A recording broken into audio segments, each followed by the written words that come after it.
There is a massive charm offensive going on from West Ham at the moment after what has really been months and months of inactivity where we've not heard a peep out of David Gold, we've not heard a peep out of David Sullivan. Karen Brady, yes, she does her Sun column, but certainly we've not seen 3 dedicated interviews where people were speaking about West Ham. It's all happened this week. I think, reading between the lines, I would suggest that they're looking to try and bury some bad news, or I'd suggest that they're trying to react and do a charm offensive, get some propaganda out before the march, which is on Saturday, to protest against the board. Earlier on this week, Karen Brady did an interview with Sky News that was covered by Gio. Hopefully you watched this excellent interview where it was set in a conservatory, I think. Then we've had the interview David Sullivan did in the Evening Standard. I'm covering the David Gold one, which he did on Talksport now. Otherwise, this is a lunchtime video. If I try and do all of them, it's going to be ridiculously long. I'm going to try and keep it as concise and precise and condensed as I possibly can. Now, David Gold was interviewed by Ian Abrahams, who's also known as the Moose on Talksport. Ian Abrahams will be familiar to most of you watching this, is known as a West Ham fan. I think Ian Abrahams, thought the Moose was a little bit starstruck on this. I understand he is a journalist first, and probably a West Ham fan second, but this is where he absolutely cemented that. I thought the way he was almost paying homage to David Gold. He really was. He was awestruck, starstruck by his presence, it seemed. There was no tough questioning. There was nothing. It was very, very friendly. You could see they were both very happy in each other's company. And I think sometimes, if you are a serious journalist, probably got to be happy in someone's company to try and, almost put them into a false sense of security. Then you can ask the tough questions. That didn't happen. This was a puff piece. This was absolutely, it's just what almost wasn't serious. He was caught between a rock and a hard place because he ended up not doing any serious journalism, and he certainly didn't represent the views of a lot of West Ham fans. And I'm going to go through it all now. I'm going to start with what Moose said, and I've made some notes here because this is why I'm doing it the next day rather than at the time. So I needed to go through all the bits. Moose said, he said, David, tell us what you've done in the 10 years. He said, of course, I know what you've done here. I know the mess the club was in. You must be very, very proud of yourself. The West Ham are now in the top 10. He's talked about changes to the training ground. And he also said, if you hadn't have come in, the club wouldn't be in existence today. You must be very, very proud of that. I found it a completely bizarre thing to say. The top 10 thing, I'll allow him that. I'll allow him that. Because it was probably a slip of the tongue. But I thought, well, why are you even suggesting that we might be top 10? Maybe he meant turnover. Maybe he meant turnover. And he was talking about the top 18 richest club in the world or something like that. Even if he had done and meant turnover, our turnover still would have been high had we have been at Upton Park. Our turnover isn't high because basically we're in the London Stadium, Olympic Stadium. Our turnover is high because of the Sky money. It doesn't affect the Sky money. The Sky money still would have been the same. We've had Kieran Maguire, a financial sports analyst, on here. A professor, he talks at universities about this stuff. He said the Olympic Stadium is worth an additional £2 million a year for us. We don't even get the money from the catering or anything like that. So let's just nail that down, okay? We are not in this position because of the Olympic Stadium. Anyway, going on to talk about that, David Gold turned around and said the best thing we've ever done is take our club to the Olympic Stadium. He said nobody loved Upton Park more than me. Well, I find that really quite bizarre. And at that point, that's when Ian Abrahams should then be going and challenge him on that. Are you serious, David? Are you honestly saying that after everything that's happened, bearing in mind that really the project has failed, the experiment has failed, you still think that the best thing you've done since becoming West Ham chairman, and it was something that Gold was going to go on to repeat at the end of the interview, by the way.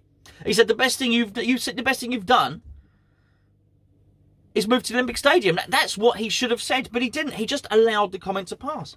He said, nobody loved Upton Park than me. I've got to dispute that. Now, I know David Gold grew up opposite 442 Green Street and all that. We all know the tale. But to suggest that he loved Upton Park more than any other West Ham fan is complete tosh. Absolute lunacy to suggest that. he basically tried to justify moving. He said when it was first suggested that we might move to Upton Park, I didn't want to move from Upton Park, but then he thought about it. He thought 90% of Upton Park has gone anyway. And he gave 2 examples, very bizarre examples. He said, including the chicken run and the urinals. I don't know what David Gold had in particular, some sort of affinity to the urinals. He might have actually just turned around and said the West Stand, the North Bank, the South Bank, they've all changed. He could have said any other things. I don't know what brought him onto the urinals, but I'm surprised they didn't sell the urinals off, actually, in the auction when they sold off all the family silver at that auction when we left Upton Park. Remember when they sold everything off? Anyway, I just thought it was a very, very strange thing to say. He then went on to say that the promises that they made about moving to the Olympic Stadium, all that stuff, world-class stadium, world-class team, were more hopes and dreams. If he had one regret, he said the promises weren't set in stone. If he had one regret, it would be that he didn't better articulate to the fans that they were hopes and dreams and not promises. Now, this is the big thing for me here. This is a absolutely massive one. If they had, at the point where it was suggested that we can either stay at Upton Park or we can move to the Olympic Stadium. If that had been suggested, that actually the move to the Olympic Stadium was a hope and a dream, if they'd said, do you know what, if we move to the Olympic Stadium, it might be all right. We might do a little bit better. We might not. We hope to. I've had a dream. I'm dreaming that we might. But there's no guarantees. Oh, I tell you what, I can't speak for anyone apart from myself. But I guess the fans in their droves would have elected to stay at Upton Park. It was entirely the promises, entirely the prospect of moving to the next level that prompted people like me, to think, okay, yeah, that could work. That could work. Increased revenue, increased turnover, all that sort of thing. And then they kept on saying it, to compete with the likes of Man United. I thought, okay. But it didn't work. I thought it was cast in cement. I thought it was the figures have been done, the numbers have been crunched. By moving to the Olympic Stadium, we were going to be minted. We could start to compete. I've got to be honest with you, I was expecting 100 million to be spent every winter, stuff like that, to really compete. So the fact that he's got no regret, I find that very, very strange. And the fact that he would wish that they had to phrase it a little bit better. Well, that's a whopping great mistake to make, by the way. David Gold also went on to say that we shouldn't be lambasted because we failed with our promises. So what he's saying there is you shouldn't criticise. It hurts. He said it hurt him. We shouldn't criticise us. Just because we failed, we shouldn't be overly criticised for that. We tried. Guys, we tried. I mean, make of that what you will. I think you can tell by my sarcastic tone of voice what I think of that. Certainly. He then went on to say, we might be getting closer to our promises and our hopes and dreams of bridging the gap between the top teams and West Ham. We might be getting closer because Arsenal and Manchester United are worse. Right, okay, so not the move to the Olympic Stadium, not the increased turnover. That's not why we're bridging the gap. The whole plan was predicated upon the fact that Man U would get a caretaker manager in Ole Gunnar Solskjaer, lose a lot of their best players and be crap, and basically Arsenal would have David Luiz in defence and then tumble down the league. That's the plan. That's what will get us closer. Of course they didn't think that. But the fact he's trying to take some comfort or consolation from that shows how much they are detached from the real world and what is actually going on at our club.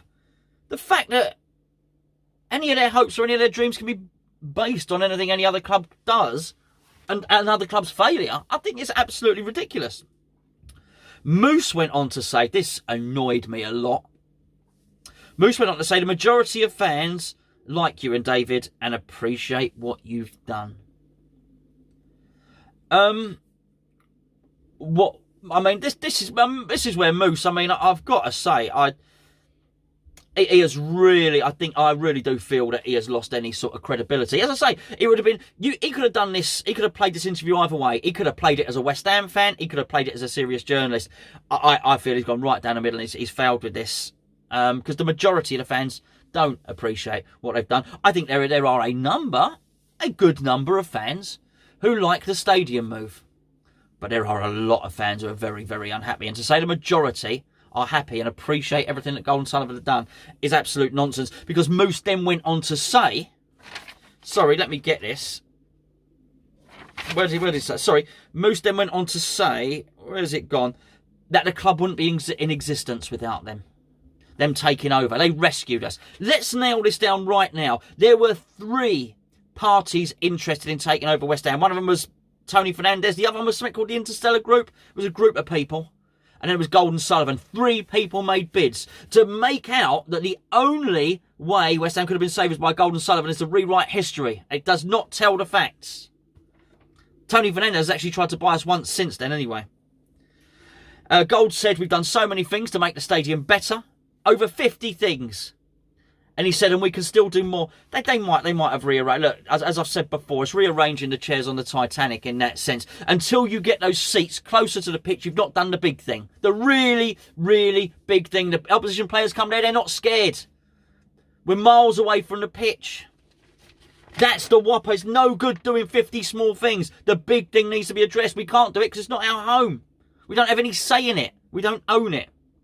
Gold then went on to say, our board costs less than any other board. Making out that they basically take a pittance. They make a pittance out of it. Let me tell you now, they make 4% on their loans. Mike Ashley, the most criticised owner of any Premier League club, takes no % interest on his loans. If they loved the club so much and it was a completely benevolent gesture, they'd just hand the money over. They don't need it. He's worth $500 million, Gold. Sullivan is worth over $1 billion. They don't need the money. Honestly, if you had that much money and there was something you loved, it doesn't have to be a football club, there is no way that you'd think, I'm just going to extract a little bit more. Just get a little bit more money out of it. All in all, I thought it was a horrendous interview, and I think it's been pretty much a horrendous few days for the board. They're on a charm offensive, and I can't help but think that they are preparing us for more bad news.